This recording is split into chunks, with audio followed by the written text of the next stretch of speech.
کلا انہا تذکرہ، یہ لفظ بہت اہم ہے، تذکرہ، ذکرہ، تذکیر، فذکر بالقرآن، کیا معنی ہے اس کے؟ یاد دہانی صحیح ترین ترجمہ ہے، یاد دہانی۔ ایک ہے کسی کو کچھ سکھانا، نئی بات سکھانا، ایک ہے یاد دہانی، اسے ایک چیز معلوم تھی کوئی بھول گیا، یاد کرانا۔ جیسے آپ کے کسی دوست نے آپ کو بہت قیمتی قلم دیا تھا، آپ نے اسے بہت سنبھال کر اپنے ٹرنک میں رکھ دیا، اب سال ہا سال ہو گئے، نہ دوست سے ملاقات نہ وہ یاد، اچانک آپ نے کسی روز ٹرنک کھولا اور وہ قلم آ گیا، تو آپ کو دوست یاد آ جائے گا کہ نہیں؟ اسی لیے قرآن آفاق و انفس کے لیے آیات کہتا ہے، ہم اپنی آیات دکھائیں گے تمہیں، نشانی جس کو دیکھ کر تم ہمیں پہچانو گے۔ اور تذکرہ کا مطلب کیا ہے؟ پوٹینشلی ایمان ہر انسان کے دل میں موجود ہے، یہ جو روح جو ہمارے قلب کی مسکن نکید ہے،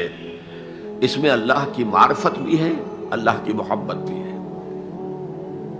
البتہ ذہول کے پردے پڑ گئے ہیں، بھول اور نسیان طاری ہو گیا ہے، ہم دنیا ہی کے اندر گم ہو کر رہ گئے ہیں، ہماری ساری دلچسپیاں دنیا سے ہیں، لہذا ہماری توجہ ہی نہیں ہے، ورنہ ہر انسان کے دل میں یہ جو یہاں ہندوستان میں کہتے ہیں آتما اور پرماتما،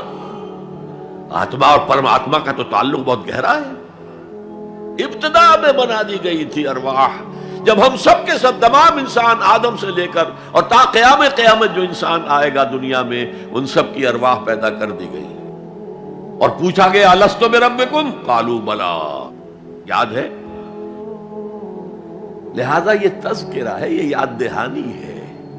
تمہارے اندر موجود ہے، اللہ کی معرفت بھی موجود ہے، اللہ کی محبت بھی موجود ہے،